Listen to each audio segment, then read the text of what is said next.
Hi students, welcome to Grading an Argument, and this is where I wanted you to kind of get an idea of what I look for as I assess your arguments and kind of what a reader's thoughts might be as they're going through your argument essay. What I have here is an example of a student paper that was submitted for this class, and it's a persuasive essay.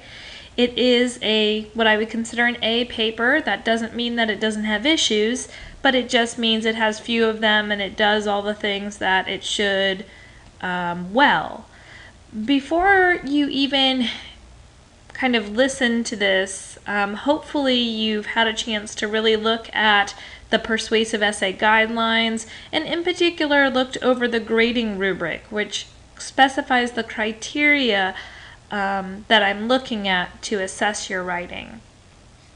This page that we're looking at right here is called the rhetorical context page, and you'll see it's this isn't something that MLA requires. It's just something I like to have and ask students to put in their paper.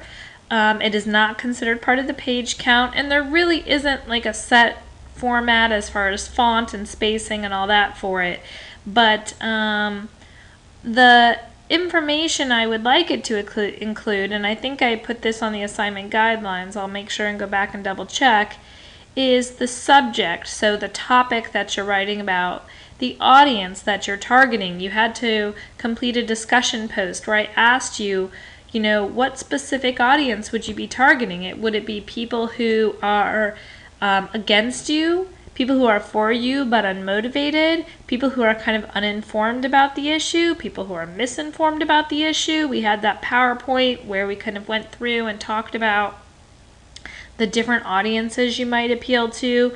Please don't say everyone or my instructor. I know obviously you're kind of writing for me, and the other people who are going to read your essay are often the students in the class, but when writers write in the real world, quote unquote real world, a lot of times they're motivated to write because they read something that bothers them or they hear something that bothers them, and that's because they think the people who believe differently have missed something or aren't seeing something or aren't feeling what they should be feeling about it. Or there are people who agree with them out there but they're unmotivated. They aren't really acting on the topic. They aren't getting up in full force and doing something about the topic. Or it's something different, like that they are uninformed about the topic. People don't really know about it and they need to be made aware of specific things. So try to be as specific as you can about your audience. Your purpose is another thing. This should reflect. It should start off with something like to persuade, to convince, to move the audience, basically those synonyms for persuasion of your thesis. So what is your thesis? So for this person, kind of going back here, their subject is paid maternity leave as mandated employee benefit. And, sorry, I've got things ringing in the background here. And then the audience is the majority of voters in America who believe paid maternity leave should be mandated, but do not consider this an issue worth debate or action. So it looks like they are people who agree with the author, but just really aren't motivated to do much about it.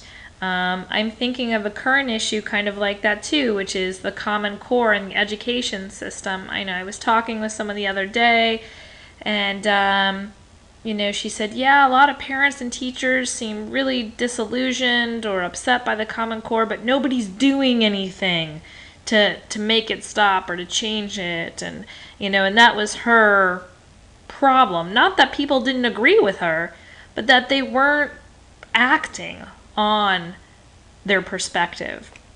And that seems to be this student's audience.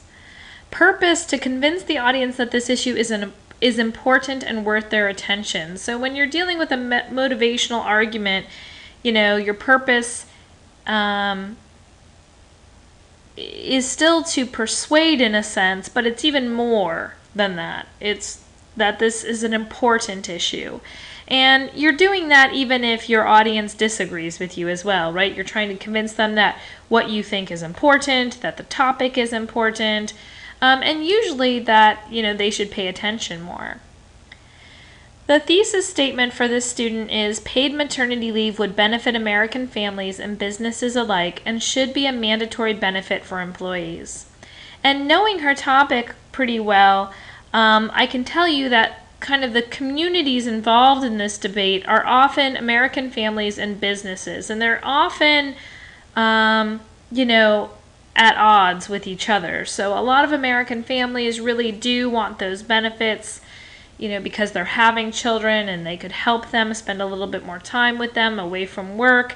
And the business side, a lot of businesses say we can't afford to give more benefits. That's going to cut into our profits. That's going to, not allow us to sustain the way we need to, or to grow the way we need to. It's just going to harm us. So you see some audience awareness here. Is even though it's the majority of voters, the communities that are really engaged in this debate are American families and businesses. And you can see my comments kind of here on the side as well.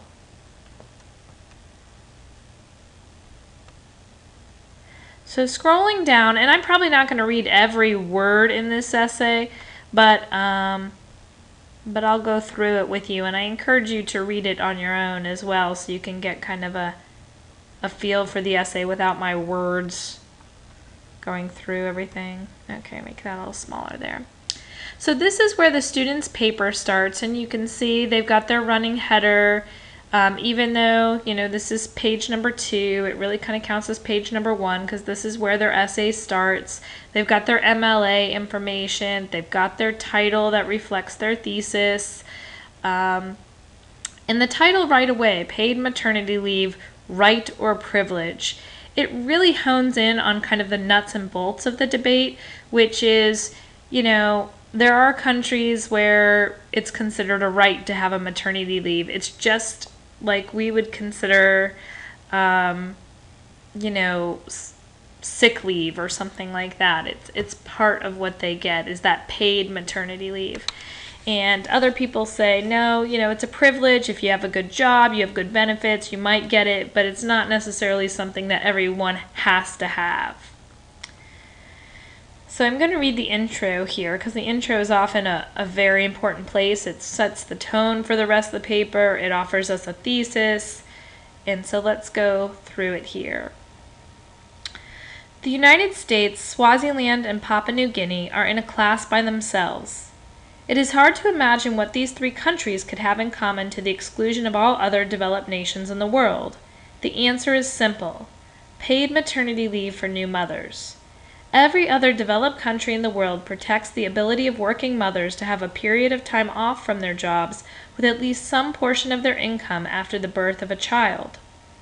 With America's position as a leader in human rights protection around the world, the United States' failure to ensure the right of women to be protected from financial distress during the months surrounding childbirth is shocking. Paid maternity leave would benefit American families and businesses alike and should be a mandatory benefit for employees. So I think the student has really done some things well in her introduction. That first sentence grabs me. The United States, Swaziland, and Papua New Guinea are in a class by themselves. And it does make me go, well, the United States is like a superpower, and nothing against Swaziland or Papua New Guinea, but I probably couldn't point them out on a map, and I certainly don't know much about them, and I think they might even be, like second world countries, not usually in those global powerhouse countries that we think about. So by grouping the United States with the 2 of those, I go, oh, okay, what do those have in common? And then the answer is simple: paid maternity leave for new mothers. And I think she has a typo there if you look at my comments. I think what she actually meant to say is they have a lack of paid maternity leave for new mothers. They're the only 3, out of developed countries in the world that do not offer paid maternity leave. And, that I find that pretty surprising to think that, wow, I didn't know all other countries offer paid maternity leave. That's kind of surprising that we're not among other developed countries in the world. So I think it grabs you and it immediately makes you question as a reader, well, why is it like that? And that's what engages you. And then she immediately also kind of hits that patriotism button that most American voters or citizens might feel, that America, usually is a leader in human rights protection. If you look around the world, some people say that we're too involved in other countries, whether it's Syria or Afghanistan or China or Russia, saying, that we want to step in everywhere, Crimea, and say, oh, we're going to help this country. We're worried about how this country is being treated or how the people in this country are being treated. And they're saying, we're a leader in human rights, and yet in our own country, we're not taking care of the rights of women.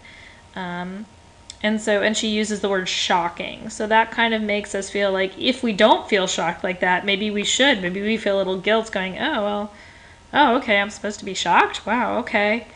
And then specifically, we see the thesis there, and it gives us direction.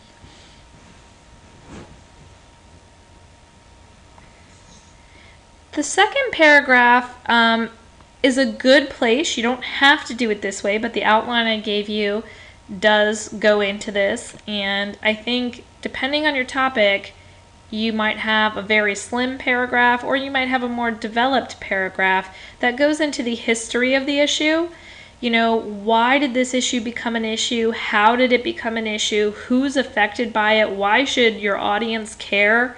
Are they a member of the communities that are affected by it, or are they just somebody who doesn't think they're affected? If I don't have kids, why should I care about cyberbullying or prostitution? If I live far away from an area where, prostitutes are potentially legalized, why should I care about all that? You've got to try to reach out to the audience while talking about the history. And like I said, how much history you give really depends on your topic.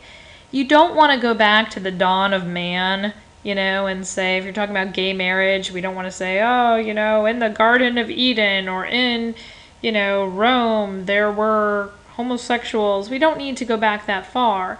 We just want to talk about, when did this issue start to take on heat? When did it really start to change, shift, evolve? And if it's got a long history, you might want to pick one of the most recent developments in it. So some of you are researching things like whether the United States should be able to wiretap, and monitor internet and phone of its citizens, kind of like the Edward Snowden debate. And so if you're going back in that, we don't need to go back to every spy that's ever been known. We might want to go into the most recent cases of maybe Julian Assange and Edward Snowden, and this idea of whether or not the United States should be able to monitor its citizens, whether that's a violation of constitutional rights or not, because that's kind of where the most recent debate has gone on. So here we say she summarizes the FMLA, Family and Medical Leave Act. So if there are important terms, acts, or laws you feel like your audience should know about, this can be a good place to introduce them as well, to let your reader know anything they need to know before they get into it within your paper. So if you're trying to define a key term, if we're talking about whether or not people should adopt a more vegetarian diet. Well, what does a vegetarian diet mean? Or you might want to separate it from terms like vegan or pescatarian or things like that, so people really know what you're talking about. And you can see she pulls from a source here, and she gives credit to it, so that's good. It's a concise overview. And I kind of commented here, she's really talking about paid maternity leave, but I was wondering why not paid paternity leave? It was no criticism of her that she didn't mention that. I was just curious, but maybe baby steps sometimes are good. Let's get paid leave for women, for mothers, and then we can deal with paid leave for fathers as well. And so she does a nice transition here. She says, while FMLA is a start, paid leave would make maternity leave possible for many families that are unable to survive the financial stress of loss of an income for an extended period of time. So it's good. She says while FMLA is a start. She doesn't go, "Ah, stupid FMLA, this is completely horrible. You know, what we need is this kind of reform." And that's not to say you can't be angry in your paper. You couldn't take a more urgent tone. You could. But I think that her kind of giving credit to MLA is saying, yeah, that's in the right direction, but we need to do more. It demonstrates an awareness of the issue. It demonstrates ethos, a kind of reasonableness of tone that shows she's willing to work with her audience or work with people who maybe, don't see the issue as clear-cut as she sees it. And this talks about what paid leave will allow. What does this talk about? I guess I have to read it here. Let me see. I don't know this well enough. While FMLA is a start, paid leave would make maternity leave possible for many families that are unable to survive the financial stress of loss of an income for an extended period of time. Paid leave would also allow many women to take longer leaves, which have been shown to benefit both mother and child. In the U.S., a majority of new mothers go back to work before the 12 weeks allowed by FMLA. Within 2 months, 25% are back at work, and 10% are working within 4 weeks of delivery. It is hard to imagine that most women would choose to return to work so soon if they were able to afford to do otherwise. According to an editorial in Birth Issues in Perinatal Care, a critical part of any leave policy is wage replacement. Many American families live from paycheck to paycheck and would not be able to afford to take maternity leave without supplemental income. So here she's talking about there's a financial stress involved. That's the basic idea of the paragraph. And I think this is good that she supplies us with this 25% are back at work and 10% are work. Because this just shows that basically 35% of women are back at work within 2 months, so within 8 weeks, and you're allowed 12 weeks, that kind of thing. So we don't have any statistics on 10 weeks or anything like that, but here we see there are a significant portion of mothers that go back to work. And so that demonstrates that we're not talking about a very small community here. We're talking about a substantial community of the population, substantial number.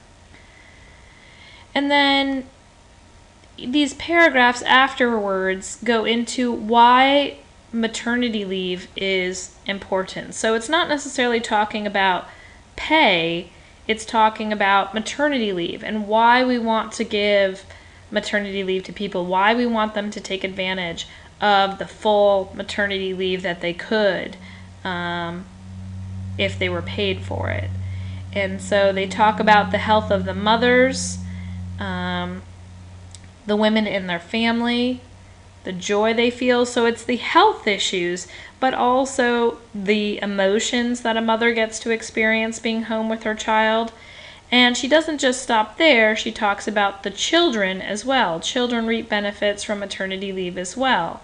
So talking about their health, that they have higher IQs, they have less allergies, and developmentally, so not just health related she transitions to, but developmental benefits as well.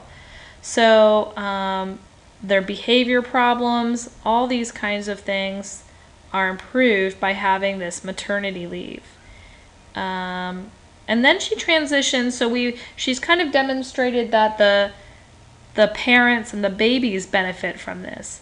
And here she kind of moves into talking about the businesses aspect of it. So it says, given the benefits that paid maternity leave offers, the reluctance of American businesses to offer the benefit is confounding. And she talks about their objections. So that's, again, audience awareness. People might say, well, what about the money, right? Businesses can't afford to pay all these mothers for 12 weeks that they're off. And she says, oh, there is an example of this.